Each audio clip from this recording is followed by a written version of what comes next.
Sunandari NIM 105731130418 kelas AK3.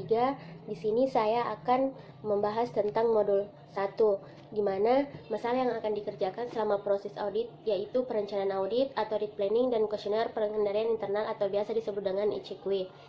Di sini ada pun 3 resiko audit. Ya, pertama yaitu resiko bawaan atau inherent risk IR, yaitu kerentanan suatu saldo, akun atau golongan transaksi suatu salah saji yang material dengan asumsi bahwa tidak dapat kebijakan dan proses sistem pengendalian internal SPI yang terkait. Yang kedua yaitu resiko pengendalian atau kontrol disk CR, yaitu di mana resiko bahwa suatu salah saji material yang dapat terjadi dalam suatu asersi tidak dapat dicegah atau dideteksi secara tepat waktu oleh struktur pengendalian internal perusahaan. Dan yang ketiga yaitu resiko deteksi atau detection risk DR, yaitu resiko bahwa bukti yang dikumpulkan dalam segmen gagal menemukan salah saji yang melewati jumlah yang dapat ditoleransi kalau salah saji semacam itu timbul. Kemudian dalam laporan keuangan dan neraca saldo tahun berjalan dan tahun lalu, yang di sini ada 2 yaitu kertas kerja pemeriksaan tahun lalu, di mana kertas kerja pemeriksaan tahun lalu merupakan sumber yang penting dalam menyelesaikan audit tahun berjalan. Kertas kerja pemeriksaan tahun lalu merupakan panduan awal dalam menilai audit. Kemudian yaitu kertas kerja pemeriksaan tahun berjalan. Sewaktu kita memulai pemeriksaan tahun berjalan, setiap kertas kerja pemeriksaan harus didukung dengan standar TICMAR yang memperlihatkan hubungan dengan bukti pemeriksaan.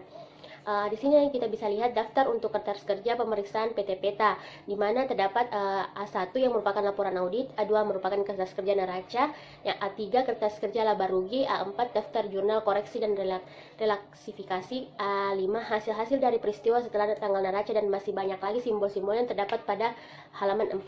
Kemudian TICMAR standar, yang mana pertama itu voting verified yang merupakan penambahan atau pengurangan secara vertikal yang diletakkan di bawah angka dari total angka. Kemudian yaitu cross voting yang merupakan penambahan atau pengurangan secara horizontal yang diletakkan di bawah angka dari total angka. Kemudian CO atau calculation verified atau perkalian. Dan L yang merupakan check against general yang merupakan dicocokkan dengan buku besar dan buku besar pembantu diletakkan samping kanan. Kemudian vouching merupakan pemeriksaan ke bukti transaksi. Adapun hasil jawaban konfirmasi, mana tugas kita di sini yang pertama data yang terkait dengan pemeriksaan, di mana di sini kita akan membuat tabel kertas kerja neraca dan laba rugi tahun lalu dan tahun berjalan berdasarkan data yang diberikan oleh klien. Kemudian untuk kolom pare akan diisi setelah Anda menyelesaikan pemeriksaan pada modul berikutnya. Kemudian yang kedua yaitu tentang prosedur analitis, dan ketiga yaitu surat perikatan, di mana surat perikatan ini merupakan dokumen yang penting agar klien dengan kantor akuntan publik atau KAP sewaktu memeriksa kertas kerja PT Peta setelah yang mengundurkan diri ternyata ditemukan bahwa KAP belum mendaftarkan surat perikatan untuk pemeriksaan untuk tahun 2019. KAP, Edson, dan rekan menginginkan agar surat perikatan sudah harus dibuat sebelum pemeriksaan lapangan selesai. Maka dari itu kita diminta untuk mempersiapkan surat perikatan untuk pemeriksaan tahun berjalan PT Peta, yang dimana kita membuat surat pemeriksaan yang ditujukan kepada Bapak Kantum sebagai Rektor PT Peta pada tanggal 28 Desember 2019 dan ditandatangani oleh KAP, Edson, dan rekan. Surat tersebut juga disetujui oleh Bapak Kantum dengan menandatanginya. Kemudian yang keempat yaitu rencana pemeriksaan. Di sini kita membuat rencana pemeriksaan tahun 2019, di mana biaya pemeriksaan sebesar 70 juta ditambah PPN dipotong PPh 23. Waktu yang diperlukan untuk pemeriksaan yaitu 17 Desember 2019 sampai tanggal 6 Maret 2020. Partnernya yaitu Edson, manajernya Nada, dan seniornya Nasai Ulan, dan juniornya yaitu Lita. Selanjutnya di sini kita melihat kertas kerja neraca, di mana kertas kerja neraca ini terdapat yaitu aset lancar dan aset tetap. Bisa kita lihat pada halaman 9 yang dimana terdapat akun-akun di situ, aset lancar dan aset tetapnya, dan sesuai dengan nilai yang telah ditetapkan. Misalnya di sini aset lancar, di mana kas dan setara kasnya yaitu 486.945.350 untuk per audit, sedangkan per klien pada tanggal 31/12/2019 yaitu 467.927.75. Begitupun dengan akun-akun lain yang dimana kertas kerja ini dibuat oleh Lita dan ditandatangani oleh saya Ulan. Kemudian untuk pada kertas kerjanya juga terdapat pada kewajiban jangka panjang, utang jangka panjang, kewajiban dan ekuitas. Kemudian untuk kertas kerja laba rugi, di mana yaitu terdapat penjualan, pendapatan dan beban. Bisa kita lihat di halaman 10 pada modul tersebut. Kemudian untuk laporan laba rugi berdasarkan dengan akun-akun yang ada pada halaman 10 dan nilai-nilai yang telah ditentukan. Kemudian untuk prosedur penilaian analisis neraca di sini yaitu terdapat aset, di mana aset lancar, investasi, aset lancar dan aset tetap. Bisa kita lihat pada halaman 9. Di situ terdapat beberapa akun dan terdapat beberapa nilai yang telah ditentukan. Namun di sini untuk menilai naik turunnya, di mana untuk bagian RP di sini hasilnya itu kita ambil dari per klien 31 bulan 12 2019 dikurangkan dengan per audit tanggal 31 bulan 12 2018. Maka hasilnya itu merupakan dari nilai RP. Kemudian untuk persentasenya diambil dari yaitu nilai dari RP dibagi dengan per audit tanggal 31 bulan 12 2018. Begitupun dengan prosedur penilaian analisis laba rugi, yang dimana akun-akunnya terdapat penjualan, pendapatan dan beban, dan hasilnya juga seperti penjumlahannya yang dilakukan yaitu seperti dengan yang ada pada prosedur penilaian analisis neraca, yang dimana untuk mengetahui nilai naik turunnya yaitu untuk RP-nya yaitu dimana per klien jumlah per klien pada tanggal 31 bulan 12 2019 diperkurangkan dengan per audit pada tanggal 31 bulan 12 2018, dan untuk persentasenya yaitu dari nilai RP dibagi dengan per audit. Kemudian untuk selanjutnya yaitu tentang proposal audit, di mana di sini nomornya yaitu 007/1 KA 2019, di mana ditujukan kepada pemegang saham, komisaris dan direksi PT Peta, yang ditandatangani yang disetujui oleh Bapak Krantum dan kantor akuntan publik yaitu Exxon dan rekan. Dan kemudian di bagian rencana kerja yaitu dimana partnernya yaitu Exxon, manajernya Nada, seniornya saya Ulan dan juniornya itu Dita. Dan kebagian waktunya itu pemeriksaan lapangan dimulai pada tanggal 13 Desember 2019 sampai 6 Maret 2019. Dan untuk pemeriksaan stok pink atau kas dimana dimulai pada tanggal 31 Desember 2019 sampai 2 Januari 2019. Kemudian untuk evaluasi internal kontrolnya yaitu dimana dimulai pada tanggal 15 Desember 2019 sampai 12 Januari 2020. Untuk penyerahan laporan akuntan yaitu pada tanggal 25 Maret 2020. Selanjutnya kita akan membahas tentang selanjutnya kita akan membahas tentang blok 6, yang dimana yaitu siklus perolehan dan pembayaran investasi program audit investasi. Adapun tujuan audit di sini yang pertama meyakinkan bahwa poin pertama membuktikan saldo investasi pada tanggal neraca benar-benar ada dan merupakan pemilik perseroan atau existence dan ownership. Yang kedua, untuk menentukan bahwa penelitian investasi telah sesuai dengan standar akuntansi keuangan. Dan yang ketiga, yaitu investasi yang dijadikan jaminan telah diungkap dalam laporan keuangan atau disclosure. Keempat, yaitu investasi telah dicatat dan diklasifikasikan dengan akurat.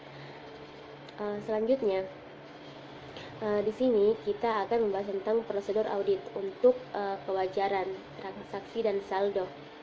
Di mana di sini kepada Bapak Denny mendapatkan penjelasan dari beliau. Penjelasannya yaitu di mana 10 lembar saham PT Domba Kecil nominal sebesar 10.000 per lembar dibeli pada tanggal 9 Juni 2009 dengan kepemilikan 10%, yang dimana yaitu sebesar 123.750.000, dan 20 lembar saham PT Domba Putih nominal 5.000 per lembar dibeli pada tanggal 11 Oktober 2009 dengan kepemilikan 20%, dimana RP-nya itu sebesar 133.750.000, dan maka jumlahnya itu 257.500.000.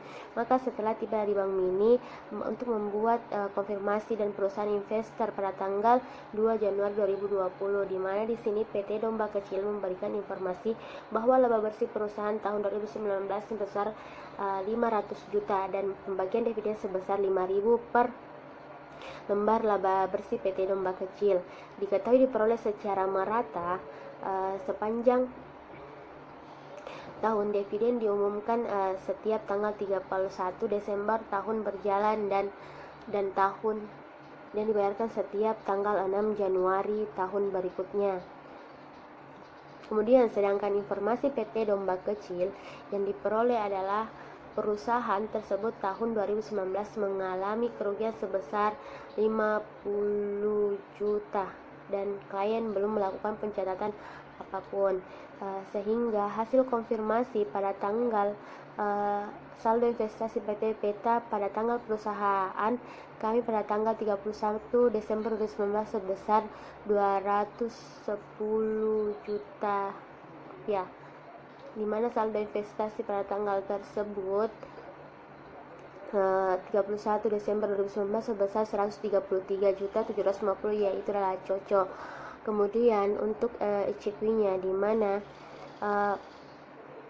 yang pertama yaitu siapkan skedul utama dari investasi yang simbolnya itu H yang berarti investasi. Kemudian lakukan konfirmasi atas investasi yang dipegang oleh pihak lain apabila digunakan sebagai jaminan oleh pihak bank atau dikuasai oleh pihak broker atau pialang, yaitu dimana simbolnya sama dengan H atau sama dengan investasi. Yang ketiga, minta catatan kurs market price pada tanggal neraca untuk saham dan dibandingkan dengan at cost, yang dimana jawabannya itu tidak ada. Kemudian keempat yaitu periksa transaksi mutasi penambahan dan pengurangan dengan melihat bukti pembelian dan penjualan apakah telah mendapatkan persetujuan dari pejabat yang berwenang, dan jawabannya itu sama dengan checklist, simbolnya checklist. Untuk yang kelima yang itu lakukan verifikasi atas dividen tunai atau saham, di mana jawabannya itu tidak ada. Namun yang kedua, yang keenam yaitu lakukan pengecekan pencatatan investasi apakah sesuai dengan ketentuan standar akuntansi yang berlaku umum, dan jawabannya yaitu sama dengan H, simbolnya adalah H atau sama dengan yang disebut dengan investasi. Kemudian yang ketujuh yaitu minta bukti fotokopi akte notaris atas investasi perusahaan asosiasi atau anak perusahaan, yang dimana jawabannya itu dengan checklist. 8 yaitu lakukan verifikasi harga perolehan dari investasi pada perusahaan asosiasi atau anak perusahaan, maka diperhatikan pada presentasi kepemilikannya dengan mencocokkan komposisi penyetoran modal pada akta notaris tersebut, di mana jawabannya atau simbolnya itu sama dengan checklist. Kemudian yang terakhir yaitu lakukan yang kesembilan, lakukan audit terhadap perusahaan asosiasi anak perusahaan yang dilakukan investasi atau minta laporan keuangan yang telah diaudit oleh akuntan lain untuk keperluan penyusunan dan laporan keuangan konsolidasi, di mana yakinkan bahwa peraturan perpajakan yang berlaku telah ditaati. Jawabannya adalah H. Selanjutnya kita akan membahas tentang skedul investasi dalam saham, di mana dalam nama pelanggarannya di sini itu PT Domba Kecil dan PT Domba Putih, di mana pada PT Domba Kecil per klien pada tanggal 31 bulan 12 2019 senilai 210 juta. Kemudian untuk PT Domba Putih yaitu 133.750.000, di mana untuk PT Domba Kecil debitnya yaitu adalah 750.000, sedangkan kreditnya sama dengan 0. Dan untuk per audit tanggal 31 bulan 12 2019 yaitu 250.750.000 rupiah. Untuk per auditnya pada tanggal 31 Desember 2018 yaitu sebesar 123.750.000. Kemudian untuk PT Domba Putih yaitu untuk per kliennya itu 133.750.000 untuk debitnya itu sama dengan 0, dan untuk kreditnya sebesar 10 juta. Kemudian untuk per auditnya yaitu per audit tanggal 31 Desember 2019 yaitu senilai 125 1.750.000 dan untuk perkelahiannya itu sebesar 133.750.000. Maka hasil dari perauditnya pada tanggal 31 Desember 2019 sebesar 334.500.000 rupiah. Kemudian untuk perkelahiannya yaitu sebesar 257.500.000 rupiah, yang dimana schedule-nya itu tentang investasi dalam saham yang dibuat oleh Lita dan diperiksa oleh saya. Kemudian selanjutnya yaitu tentang jurnal penyesuaian, dimana di sini tentang jurnal penyesuaiannya, dimana pada tanggal 3 November 2018 dibeli saham PT Domba kecil sebanyak 5%, sehingga total kepemilikan sahamnya adalah 15%, sehingga perlu adanya koreksi terhadap pencatatan transaksi pembelian saham, di mana jurnalnya yaitu investasi di bagian debit senilai 750.000 dan pada beban lainnya di bagian kredit yaitu 750.000 rupiah. Dan untuk jurnal kedua yaitu adalah tentang piutang dividen, di mana piutang dividen itu ada di posisi debit senilai 750 juta. Kemudian untuk pada pendapatan dividen yang ada di posisi kredit senilai 750 juta. Dan untuk jurnal yang terakhir yaitu yang ketiga yaitu dimana beban lain-lain pada investasi yang sama-sama bernilai 10 juta. Terima kasih, mungkin sekian dari saya. Assalamualaikum warahmatullahi wabarakatuh.